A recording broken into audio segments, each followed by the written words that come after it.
All right, good evening. This is Philip Fieldy Music, and we are doing a tier ranking of the Beatles. So their studio albums. I've done this before, but it's been a while, so I'm doing a redo. You know, opinions change. I feel like every year. I feel like I pick different ones every year. Um, that's my son in the background. He's playing around.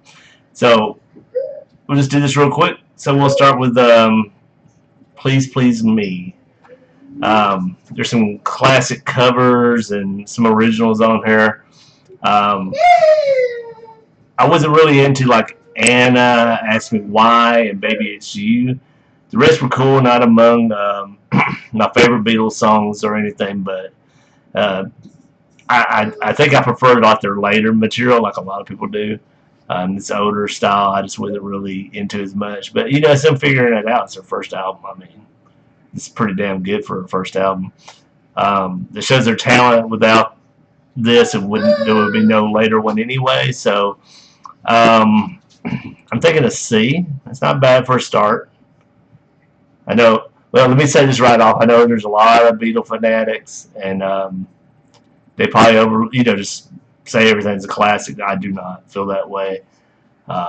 There's some songs on that album, those that I mentioned, I was kind of like, I don't want to hear this anymore. But if I do this next year, or if I look back on my notes from like last year or whenever I did it before, I probably was okay with it. I feel like I scored that one a little higher last time. So, all right, next we have With the Beatles, and this is just my opinion, by the way. So don't get upset with me about this. This is one of those bands you have to say that about because there's some diehards out there. So this is very much like Please Please Me. It's just a little hair better, in my opinion, with the choice of songs. Didn't really care for the versions of Mr. Postman and Roll Over Beethoven, but I won't put it in C as well, but right up ahead of Please Please Me. So next we have one of the early albums I feel like is one of their first really good album, A Hard Day's Night. There are a few misses on the album, but overall it's a big improvement on the sound compared to the first two. Much better with no covers and all original material, which I prefer, even though I do love a good cover, and especially if they make it their own. But I'll put this in a B. I am prepared for people to say this is sacrilege, but I don't really care. So next we have Beatles for Sale. It's back to the mix of like covers and originals, and I don't know. I feel like it's worse for it, but it feels like a transitional album before they start doing more of their experimental stuff, or even start of the experimental stuff. So I'm gonna put this in the D category. It's not terrible, but it's okay, but it's not as good as the other ones. All right, next we have Help. I didn't care for the last song on there, and is a little somewhere before yesterday. It brought it all back though. Very strong first half of this album. It's a really really good album overall. I think I actually had this one above A Hard Day's Night, so I'll put it in the B there. I know this looks really bad. I'm not even putting anything in A or B.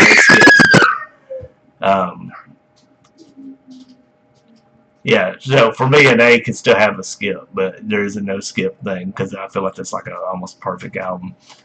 So next we have Rubber Soul, another really good album by the Fab Four. This one sports songs I sing all the time, like Michelle and Norwegian Wood. I feel like there's great songs. In My Life, I love these and more from this album, and I'm on and off for a few tracks though. That's why overall, it's not terrible. I'm not gonna say I would totally skip a few. I would say I would go back and forth. So I'm gonna put this in the A category. I do think it's a really good album. Great album, actually. A really great album. Next we have Revolver. I'll never ever sound off of this except for Here, There, and Everywhere. Love the experimentation on the album and the psychedelic and indie influences. So I'm actually going to put it above Rubber Soul by a hair. So So look, I got 2 A's in there.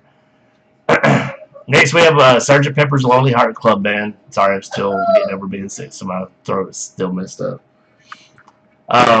This is usually one of my go-to Beatles albums for like stylistic changes, growth of the band. It really stands out. All the songs are memorable and exquisite, from the opening of the title track and how raucous it is to the end with A Day in the Life, which I love that song. I've always loved that song. And all the different parts of it and how experimental it is. I love this album, so it's a no skip for me. Next, we have a Magical Mystery Tour. It is a very, very good album. Almost every track is fire. Another great opener, and the title track and end with All You Need Is Love. Really, the only one I didn't really care for that much is Flying. I just didn't get into it this time around. I feel like last time I might have put this one as no skip, but this time Flying just didn't hit me. So I'm actually going to put it above Revolver in A. Alright, next we have, this is the one I think I made the biggest change on, is the self-titled Beatles album, the White Album. I don't know if I just forgot or what, but this is so bloated to me. Meandering, full of filler. Too much music hall, which, that's hit or miss for me. I don't know if that's how everybody else feels, but that is for me. Some of the experiments on here are cool for like one listen, kind of like Revolution #9. But I don't want to hear that again. I've already heard it before, and I was kind of like, oh my gosh, this is so long. I'm ready for it to be over. But there are highlights like Dear Prudence, While My Guitar Gently Weeps, Blackbird, Helter Skelter, Revolution 1. There's a lot of other good ones too, but there's probably a lot. It's all like half good, half not. So that's probably why I'm thinking a 5 for it. An F is where I'm going to put it. Even the ending is pretty boring on that one, so I'll put it in the F category. I just didn't really care for it. It was a bummer for this time. But maybe it's just I was just in a bad mood, maybe. I don't know. So next we have Yellow Submarine, and well, it had some great tracks on it, especially the first half. There's like one of them I just didn't care for. But the second half of the film score stuff, I was so bored.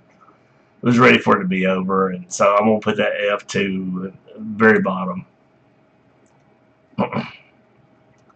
Alright, next we have Abbey Road.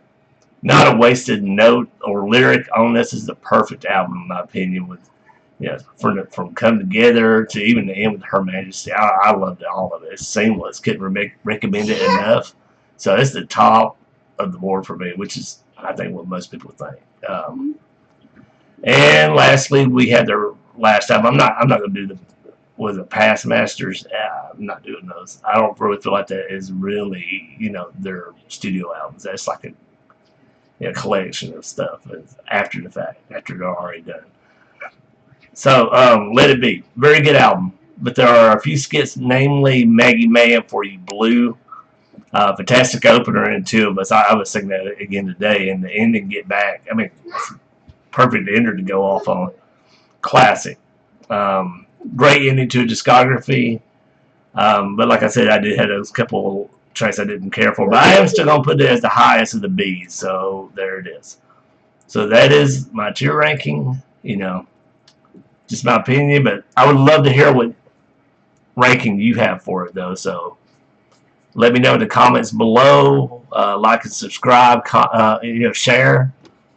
Tell people I'm trying to grow my community, and I've been doing this offline for over 10 years, and my love of music, I'm just trying to share it and explore. But even then, you still have to go back to the older stuff, and the Beatles are timeless. So yeah, so we'll see you for another song of the day tomorrow, and I hope you like this video. And yeah, that's it. Have a good night.